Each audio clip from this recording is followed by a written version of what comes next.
안녕하세요. 오늘 저희가 함께 살펴볼 자료는요. 조금 특별합니다. 네, 그렇죠. 흔히 생각하는 그런 화려한 미국 기술주나 고배당주 이런 게 아니고요. 폴란드의 한 슈퍼마켓 체인에 대한 심층 분석 보고서입니다. 디노폴라스크라는 회사인데요. 아, 디노폴라스카. 솔직히 제가 처음 이 자료를 딱 받았을 때 아니 왜 하필 동유럽의 식료품 소매 업체지? 이런 생각이 먼저 들더라고요. 그런데 보고서 첫 문장이 이 회사를 단순한 유통업체가 아니라 복리기계라고 부르고 있었습니다. 네, 맞습니다. 바로 그 복리기계라는 표현이 이 자료의 모든 걸 압축하고 있죠. 시장의 어떤 단기적인 변동성이나 화려한 뉴스 헤드라인 이런 거랑은 무관하게요. 사업의 본질에서 나오는 이익을 꾸준히 재투자하면서 스스로 몸집을 불려나가는 기계. 바로 퀄리티 성장주의 가장 이상적인 모습을 디노폴라스크가 보여주고 있다는 게 이 보고서의 핵심 주장입니다. 아, 퀄리티 성장주의 이상적인 모습. 그래서 오늘은 이 자료를 바탕으로 디노폴라스크가 정말 그런 평가를 받을 자격이 있는지, 그 사업 모델의 실체와 재무적 성과, 그리고 우리가 간과해서는 안 될 리스크는 무엇인지 함께 깊이 파고들어 보겠습니다. 좋습니다. 보통 이런 내수 소비 기업은요, 그 나라 경제 상황이란 뗄 수가 없잖아요. 네, 그렇죠. 디노폴라스크의 성장이 바로 이 폴란드 경제라는 토양 위에서 이루어졌다고 하는데 실제 폴란드 경제가 그렇게 좋은가요? 네, 자료를 보면요. 폴란드가 현재 유럽연합 내에서도 가장 역동적인 성장 엔진, 그중 하나로 꼽힙니다. 성장 엔진이요?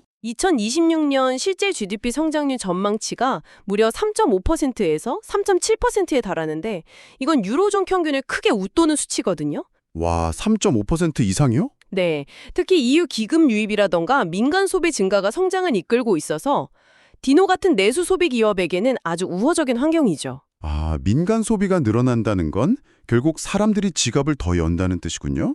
자료를 보니까 인플레이션은 좀 안정되고 있고 실업률은 완전 고용 수준이라 임금도 계속 오르고 있다고요. 정확합니다.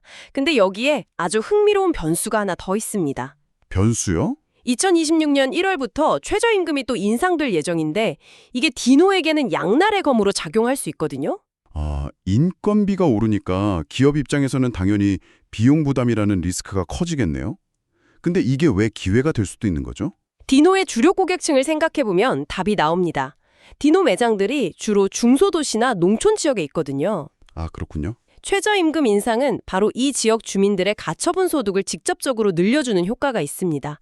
늘어난 소득이 식료품 같은 필수 소비재 지출로 이어질 가능성이 매우 높기 때문에 단기적인 비용 압박을 상쇄하고도 남을 만큼 매출을 끌어올릴 기회가 될 수 있다는 분석입니다. 알겠습니다. 폴란드 경제라는 밭이 기름지다는 건 이제 이해가 됐는데 근데 그 밭에서 농사 짓는 회사가 디노 하나만은 아닐 거 아니에요? 당연하죠. 수많은 소매업체 중에서 왜 유독 디노폴스카가 특별한 걸까요? 이 보고서가 말하는 그 비즈니스 모델의 완결성이라는 게 구체적으로 뭔가요? 여기서부터가 정말 흥미로운 지점입니다. 디노의 경쟁력은요, 단순히 물건을 싸게 파는 데 있는 게 아니고요.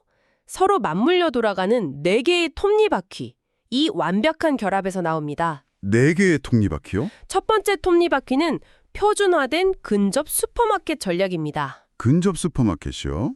들어보면 그냥 평범한 동네 슈퍼마켓 같은데요? 네, 그렇게 들릴 수 있죠. 틈새 시장을 파고드는 건 알겠는데 그런 작은 매장들은 결국 대형마트가 마음만 먹으면 금방 따라할 수 있는 것 아닌가요?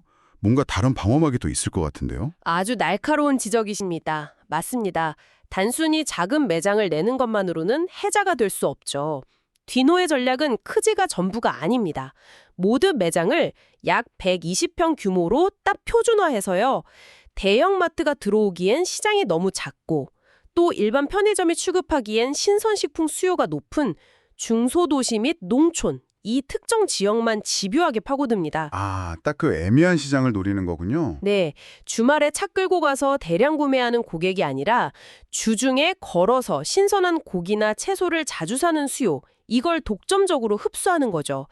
이건 마치 대형 항공사가 취항하지 않는 작은 도시들을 경비행기로 촘촘하게 연결하는 지역 항공사 전략하고 비슷해요. 아, 지역 항공사 비유. 재밌네요. 모두가 뉴욕행 비행기를 팔 때 디노는 아무도 신경 쓰지 않는 작은 마을들의 항공권을 독점 판매하는 셈이죠. 그렇군요. 그럼 그 방어막 두 번째 톱니바퀴는 뭔가요? 바로 부동산을 직접 소유한다는 점입니다. 부동산 소유요? 네, 대부분의 유통업체들은 초기 비용 문제 때문에 매장을 임차하는 걸 선호하지만 디노는 매장 부지의 95% 이상을 직접 소유합니다. 거의 부동산 개발 회사 수준인데요. 그렇죠. 그렇게 막대한 초기 투자비를 어떻게 감당하죠? 배보다 배꼽이 더 큰 격 아닌가요?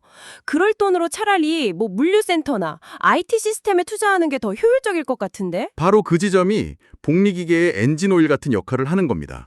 다른 소매업체들이 매년 오르는 임대료에 이익을 깎아먹힐 때 디노는 그 돈을 고스란히 아껴서 새 매장을 짓는 데 재투자하는 거거든요. 아, 시간이 지날수록 경쟁사와의 격차는 눈덩이처럼 불어날 수밖에 없는 구조죠.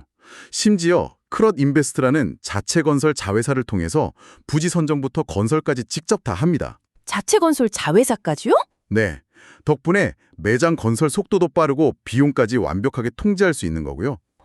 와, 정말 보통 슈퍼마켓이 아니네요. 알겠습니다. 그럼 세 번째, 네 번째 톱니바퀴도 궁금합니다. 세 번째는 수직 계열화입니다. 디노는 아그로라이즈나라는 육가공 공장을 직접 소유하고 운영을 하는데요.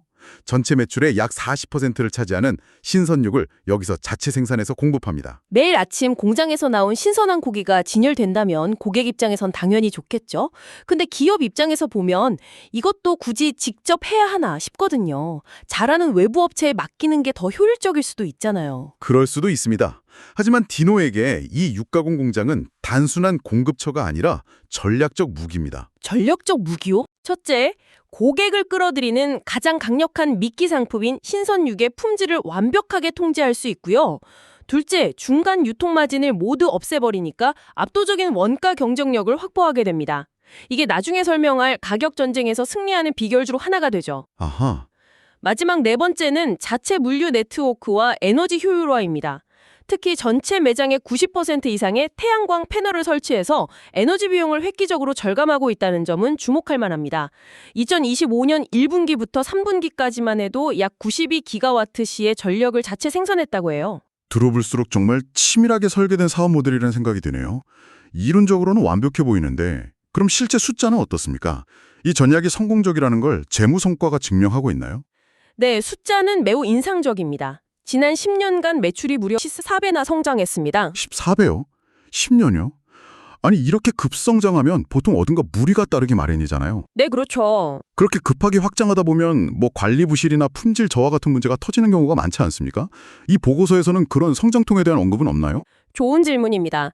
실제로 2024년에 성장률이 한 14.1%로 다소 둔화되면서 그런 우려가 나오기도 했습니다. 하지만 이건 그 전에 높은 인플레이션으로 인한 기저효과였고요. 중요한 건 2025년 상반기에 다시 14.8% 성장률을 기록하면서 두 자릿수 성장을 이어가고 있다는 점입니다. 아, 회복을 했군요. 네, 말씀하신 성장통, 즉 수익성 압박은 최근에 나타났습니다. 인건비 상승과 시장 1위 업체인 비에드론카와의 가격 전쟁으로 2024년 EBITDA 마진율이 7.9%로 전년 대비 하락했죠. 아, 바로 그 부분이네요. 결국 제살 깎아먹기 경쟁을 피할 수 없었던 거 아닌가요? 여기서도 반등의 신호가 뚜렷합니다. 2025년 상반기 EBITDA가 전년 동기 대비 16.8% 증가하면서 회복세를 보이고 있거든요. 오, 앞서 설명한 네 가지 톱니바퀴, 그러니까 부동산 소유를 통한 고정비 절감, 수직 계열화를 통한 원가 경쟁력, 에너지 비용 절감 같은 디노만의 방어막이 작동하면서 규모의 경제 효과가 다시 나타나기 시작했다는 긍정적인 신호로 해석됩니다. 그렇군요. 사실 이 보고서에서 가장 강조하는 지표가 따로 있더라고요. 바로 투자 자본 이익률, ROIC인데요. 이건 어떤 의미인가요? 네, 디노 투자의 핵심이자 그 복리기계의 성능을 보여주는 계기판이라고 할 수 있습니다. 계기판이요? ROIC는 기업이 영업활동에 투입한 자본으로 얼마의 이익을 냈는지를 보여주는데요. 디노의 지난 5년간 평균 ROIC가 약 22%입니다. 2023년에는 24.2%에 달했고요. 22%요? 이게 얼마나 대단한 수치냐면 일반적인 소매업 평균 ROIC가 약 9% 수준입니다. 그걸 압도하는 거죠. 와, 쉽게 말해 100원을 투자해서 매년 22원 이상의 이익을 꾸준히 창출해내고 있다는 의미이고요. 그 이익을 다시 새 매장을 짓는데 고스란히 재투자하면서 복리의 마법을 일으키는 겁니다. 그렇게 공격적으로 매장을 늘리는데 재무 건전성은 괜찮을까 걱정했는데 순부채 비율이 0.1에서 0.2배 수준이면 사실상 무차입 경영에 가깝네요. 네, 맞습니다. 벌어들인 현금으로 투자를 감당하고도 남는다는 뜻이니까요. 성장성, 수익성, 안정성을 모두 갖춘 셈이군요. 네, 이상적인 재무 구조를 보여주고 있죠. 아까 잠깐 언급됐던 비드레온카라는 1위 업체와의 경쟁 이야기를 좀 더 해보고 싶습니다. 아, 네. 솔직히 잘 와닿지가 않네요. 1위 업체가 작정하고 가격을 확 내려버리면 디노처럼 아직 규모가 작은 회사는 버티기 힘들지 않나요? 신선식품 품질이 좋다고는 하지만 결국 소비자들은 10원이라도 싼 곳으로 가게 되잖아요. 정말 가격 전쟁에서 버텨낸 게 맞나요? 매우 합리적인 의심입니다. 비에드론카는 포르투갈 자본 소유의 부동의 1위고요. 매장 수도 3,800여 개에 달하는 거대 기업입니다. 3,800개. 디노는 이제 2,900여 개 수준이고요. 말씀하신 대로 2024년에서 2025년 사이에 두 기업이 치열한 가격 전쟁을 벌였는데 그 결과가 아주 흥미롭습니다. 어떻게 됐나요? 2025년 1분기 가격 전쟁의 여파로 비에드론카의 기존점 매출이 3.5% 역성장할 때 디노는 오히려 0.5% 플러스 성장을 방어해냈습니다. 와, 전체 매출 성장률도 비에드론카는 3.4%에 그친 반면 디노는 10.2%를 기록했고요. 골리앗이 휘두른 주먹을 다윗이 피하고 카운터 펀치까지 날린 셈이네요. 네, 그렇죠. 와, 체급 차이를 생각하면 대단한 방어력인데 비결이 뭘까요? 보고서는 두 가지를 꼽습니다. 첫째, 디노는 농촌 중심의 입지 덕분에 도심에서 벌어지는 치열한 출혈 경쟁에서 한 발 비켜나 있었습니다. 아, 입지의 힘이군요. 둘째, 바로 앞서 말씀드린 자체 육가공 공장을 통해 공급하는 신선식품의 품질이 충성 고객을 꽉 붙잡아두는 역할을 했다는 분석입니다. 가격이 조금 비싸더라도 신선하고 맛있는 고기를 사려는 수요는 분명히 존재한다는 걸 증명한 거죠. 그렇군요. 그럼 앞으로의 길에 걸림돌이 될 만한 리스크는 어떤 것들이 있을까요? 이런 완벽해 보이는 모델에도 분명 약점은 있을 텐데요. 물론입니다. 세 가지를 짚어볼 수 있습니다. 첫 번째는 역시 앞서 말한 인건비 상승입니다. 2026년 최저임금 인상은 피할 수 없는 가장 큰 비용 리스크죠. 이걸 자동화나 에너지 비용 절감, 그리고 그 이상의 매출 성장으로 상쇄할 수 있는지가 관건입니다. 두 번째는 성장 둔화에 대한 우려겠군요. 매장이 3,000개에 가까워지면 이제 슬슬 시장이 포화되는 것 아니냐, 이런 걱정이 나올 법도 한데요. 네, 그런 우려가 분명히 있습니다. 하지만 경영진은 중장기적으로 5,000개 이상의 매장을 목표로 하고 있다고 해요. 5,000개요? 네, 자료에 따르면 폴란드의 슈퍼마켓 밀도는 서유럽에 비하면 여전히 낮은 수준이고요. 특히 디노가 아직 진출하지 않은 동부나 남부 지역이 많다고 합니다.